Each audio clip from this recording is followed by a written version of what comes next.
असम के मियाँ मुसलमानों का इतिहास। असम में मियाँ मुसलमानों का इतिहास कई सदियों पुराना है और यह क्षेत्र की जटिल सामाजिक, सांस्कृतिक और राजनीतिक बुनावट का एक अभिन्न अंग है। मियाँ शब्द मुख्य रूप से उन बंगाली भाषी मुसलमानों को संदर्भित करता है जो वर्तमान बांग्लादेश से आकर असम में बसे, खासकर ब्रह्मपुत्र घाटी के निचले इलाकों में। इनका आगमन विभिन्न चरणों में हुआ और प्रत्येक चरण के अपने विशिष्ट कारण और परिणाम थे। प्रारंभिक प्रवास 13वीं शताब्दी से 18वीं शताब्दी। मियाँ मुसलमानों के असम में प्रवास का शुरुआती दौर 13वीं शताब्दी में शुरू हुआ, जब तुर्क अफगान शासकों ने बंगाल पर नियंत्रण स्थापित किया। इन शासकों के साथ कई मुस्लिम संत, सूफी और व्यापारी भी आए, जिन्होंने इस क्षेत्र में इस्लाम का प्रसार किया। इस दौरान कुछ लोग, विशेष रूप से कारीगर और किसान, बेहतर जीवन और अवसर की तलाश में बंगाल से असम की ओर बढ़े। हालांकि इस अवधि में प्रवास की गति धीमी थी और आबादी पर इसका बड़ा प्रभाव नहीं पड़ा। ब्रिटिश शासन के दौरान प्रवास 19वीं शताब्दी के अंत से 20वीं शताब्दी के मध्य।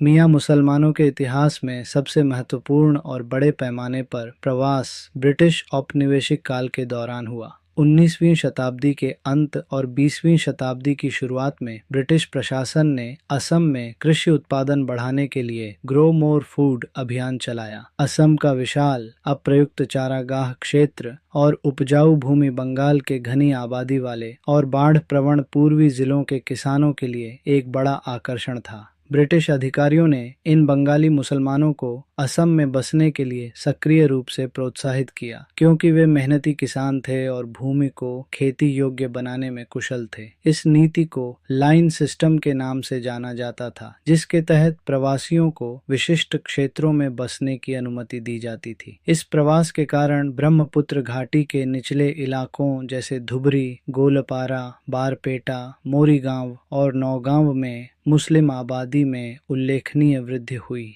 इन प्रवासियों ने बंजर भूमि को उपजाऊ खेतों में बदल दिया, जिससे असम की अर्थव्यवस्था को भी लाभ हुआ। विभाजन और उसके बाद 1947 के बाद 1947 में भारत के विभाजन और पूर्वी पाकिस्तान, अब बांग्लादेश के निर्माण के बाद प्रवास का पैटर्न और भी जटिल हो गया। विभाजन के कारण बड़े पैमाने पर लोगों का विस्थापन हुआ और कई बंगाली मुसलमान जो पहले से ही असम में रह रहे थे, वे भारत के नागरिक बन गए। हालांकि अवैध प्रवास का मुद्दा भी इस समय से उठना शुरू हो गया, जिसने असम की जनसांख्यिकी और सामाजिक ताने बाने को और प्रभावित किया। मियाँ मुसलमानों की पहचान और संस्कृति। मियाँ मुसलमानों ने असम की संस्कृति में अपना एक विशिष्ट स्थान बनाया है। उनकी भाषा, मियाँ भाषा, एक बंगाली बोली जिसमें असमिया और स्थानीय तत्वों का मिश्रण है। उनकी विशिष्ट सांस्कृतिक प्रथाएं, लोकगीत जैसे मियाँ पुथी गीत और पारंपरिक वेशभूषा उन्हें एक अनूठी पहचान देती है। उन्होंने असम के कृषि परिदृश्य में महत्वपूर्ण योगदान दिया है, विशेष रूप से जूट, चावल और सब्जियों की खेती में।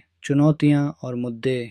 मियाँ मुसलमानों को असम में कई चुनौतियों का सामना करना पड़ा है। पहचान, नागरिकता और भूमि अधिकार के मुद्दे हमेशा से संवेदनशील रहे हैं। विदेशी होने का आरोप, विशेष रूप से असम आंदोलन के दौरान, उनके जीवन का एक महत्वपूर्ण पहलू रहा है। राष्ट्रीय नागरिक रजिस्टर (NRC) अद्यतन प्रक्रिया ने भी समुदाय के भीतर बहुत अनिश्चितता और चिंता पैदा की है। शिक्षा, आर्थिक अवसर और राजनीतिक प्रतिनिधित्व के मामले में भी उन्हें अक्सर हाशिए पर रखा गया है। मियाँ समुदाय के भीतर से कई बुद्धिजीवियों, कवियों और कलाकारों ने अपनी पहचान और संघर्षों को आवाज दी है। मियाँ कविता एक ऐसा आंदोलन है जिसने इस समुदाय के अनुभवों, दुखों और आकांक्षाओं को कलात्मक रूप से व्यक्त किया है। भविष्य की ओर। असम में मियाँ मुसलमानों का भविष्य जटिल है, लेकिन वे असमिया समाज का एक अविभाज्य अंग हैं।